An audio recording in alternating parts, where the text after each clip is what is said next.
Halo, selamat datang di channel Ruang Taktik. Di video kali ini kita akan analisis pertandingan Arsenal melawan Liverpool yang berakhir dengan skor 3-2.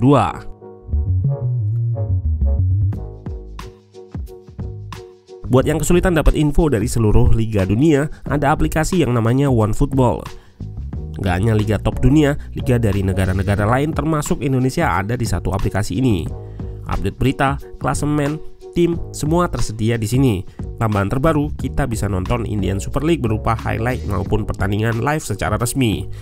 Pada minggu ini ada East Bengal versus FC Goa, Northeast United versus Hyderabad, Chennaiyin versus Bengaluru, Mumbai City versus Odisha.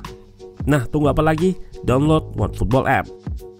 Arsenal melanjutkan tren positifnya dengan menang atas Liverpool. Sementara Liverpool melanjutkan tren kurang baiknya musim ini dengan hanya menang 2 kali dari 8 pertandingan. Dan Jurgen Klopp belum bisa memutarbalikkan keadaan hingga saat ini. Meskipun pada 2 laga terakhir, Klopp sudah mengganti formasi pakem 4-3-3-nya. Lantas apa yang terjadi dengan Liverpool pada pertandingan ini? Dan bagaimana Arsenal memanfaatkan hal tersebut? Nah, kita akan ulas dari segi taktikal. Let's go, kita bahas sama-sama.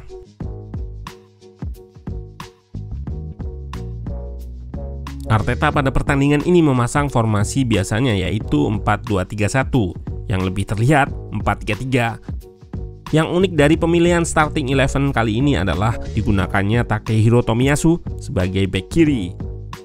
Mantan pemain boloknya tersebut biasanya bermain sebagai bek kanan. Ia mendapatkan tugas untuk menjaga Mo Salah dan salah satu keuntungannya adalah Tomiyasu bisa menjaganya dengan sisi kaki terkuatnya jika pemain asal Mesir tersebut melakukan cut inside. Sedangkan Liverpool memilih untuk menurunkan formasi 4-4-2 atau 4-2-4 dengan Jota dan Nunes diplot sebagai front two atau striker di depan. Sistem ini telah dicoba oleh Klopp pada pertandingan melawan Rangers di ajang UCL. Dan pelatih berusia 55 tahun tersebut menggunakannya lagi pada pertandingan ini. Hendo dan Thiago jadi double pivot, sedangkan Fabinho terpaksa harus menjadi cadangan.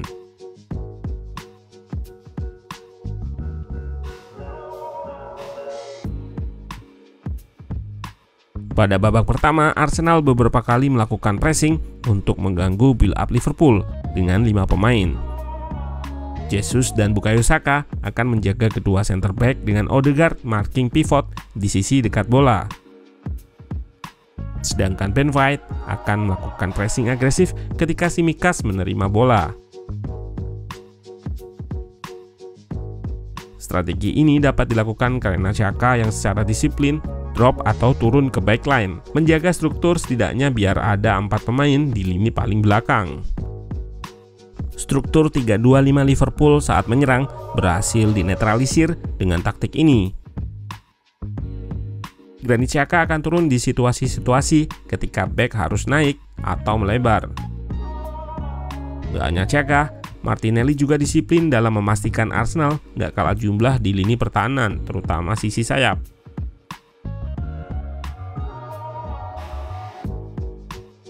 Salah satu hal yang menarik juga, Bukayo Saka yang nggak turun guna menjadi outlet transisi karena Tsimikas yang akan naik pada fase menyerang.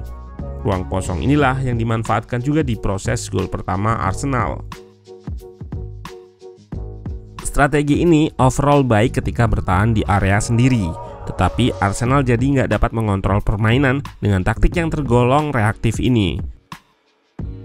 Pada 25 menit terakhir babak pertama, Liverpool bisa dibilang tim yang lebih baik secara overall.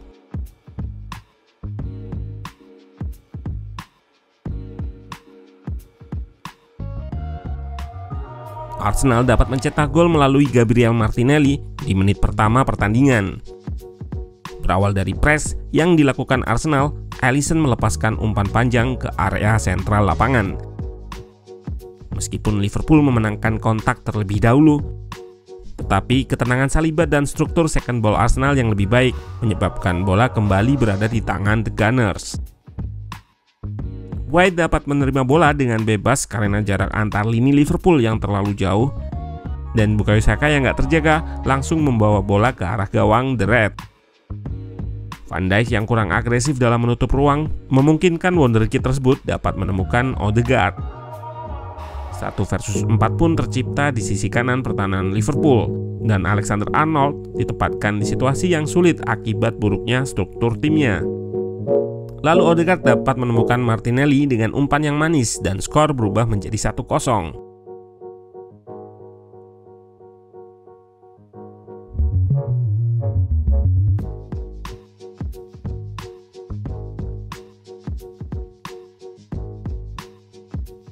Liverpool sendiri bertahan dengan agresif pada babak pertama dengan struktur bertahan 4-4-2 atau 4-2-4 pada beberapa momen.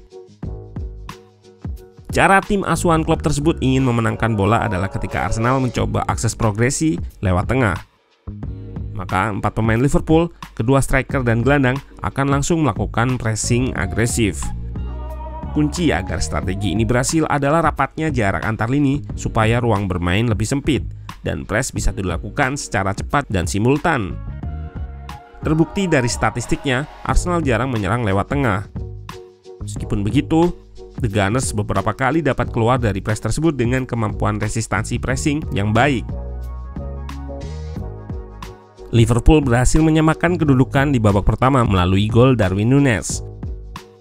Berawal dari throw-in, Thiago mengumpan bola kembali ke Trent Alexander-Arnold yang langsung memberikan bola atas ke Luis Diaz. Garis pertahanan Arsenal yang tinggi berhasil dieksploitasi oleh The Reds setelah Gabriel gagal dalam mengontrol bola. Dan Núñez dapat memanfaatkan momen tersebut. Liverpool 1, Arsenal 1.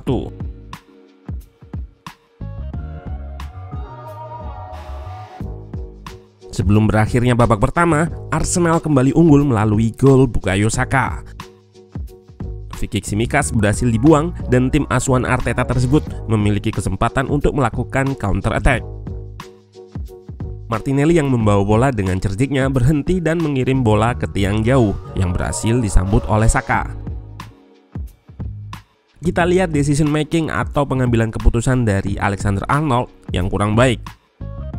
Ia malah meninggalkan Gabriel Jesus untuk mengantisipasi pergerakan Martinelli yang justru menyulitkan pemain lainnya dengan Tsimikas sendirian menjaga 3 pemain sekaligus. 2-1 untuk Arsenal.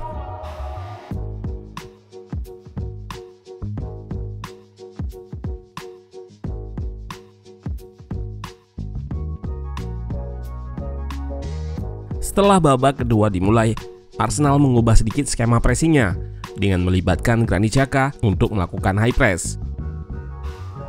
Dengan begitu, tim dari London Utara tersebut lebih menggunakan sistem man-to-man marking yang berhasil menyulitkan Liverpool ketika ingin bangun serangan. Xhaka ikut naik menjaga salah satu double pivot Liverpool dan terbukti efektif.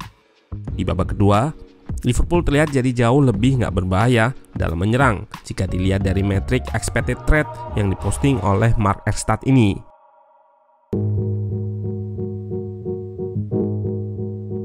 Sebelum high press tersebut, Liverpool mencetak gol pada babak pertama. Beberapa kali memang tim Merseyside tersebut dapat melakukan progresi dengan pemain yang drop antar lini, memanfaatkan ruang antara winger dan gelandang tengah Arsenal. Di gol kedua pun juga begitu. Arsenal yang marking secara man-to-man berhasil dieliminasi pressnya dengan Salah yang masuk ke area sentral, membuat sisi kanan menjadi kosong. Alisson dengan kemampuan distribusinya berhasil menemukan Gomez. Henderson yang menerima bola dapat menemukan Jota yang drop di antar lini tengah dan belakang Arsenal. Firmino yang memanfaatkan celah di antara kedua bek tengah lawan melakukan run in behind dan mencetak gol kedua Liverpool. Gol tersebut melanjutkan rekor impresifnya ketika melawan Arsenal dengan catatan 8 gol dari 14 pertandingan. Setelah gol kedua dicetak, Liverpool bermain lebih konservatif dan bertahan dengan blok medium 4-4-2. Strategi yang digunakan Klopp ini bisa dibilang cukup mengejutkan, mengingat identitas permainannya adalah pressing yang intens untuk memenangkan bola. Respon Arsenal untuk melewati lini pertahanan yang kompak dan rapat ini adalah melepaskan umpan lambung, biasanya ke sisi kiri dengan outlet progresi Martinelli. Proses awal gol ketiga pun juga begitu. Partey memberikan umpan lambung kepada Jesus yang berhasil mengontrol bola, dan dari proses tersebut meregangkan jarak antar lini Liverpool. Xhaka kemudian bebas mendapatkan bola dan Arsenal dapat menyerang kotak penalti lawan. Kemelut terjadi di penalti box Liverpool. Tetapi dengan baiknya struktur second ball Arsenal di luar kotak penalti, terdiri dari Saka, White, Tomiyasu, Martinelli, dan Xhaka, membentuk jaring yang akan menangkap bola-bola muntah di sekitar box Liverpool, sehingga Arsenal dapat memenangkan bola kembali di daerah yang berbahaya. Xhaka melepaskan crossing ke arah Jesus yang dilanggar oleh Thiago. Penalti untuk Arsenal dan Saka berhasil mencetak gol dari titik putih.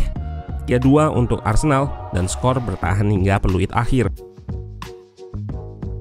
Arsenal yang identik dengan permainan possession dan umpan-umpan pendek di bawah Arteta berhasil menggunakan pendekatan yang berbeda pada pertandingan ini dengan orientasi permainan yang lebih direct dari biasanya. Situasi-situasi transisi yang diciptakan timnya tersebut dapat mengeksploitasi rapuhnya pertahanan Liverpool.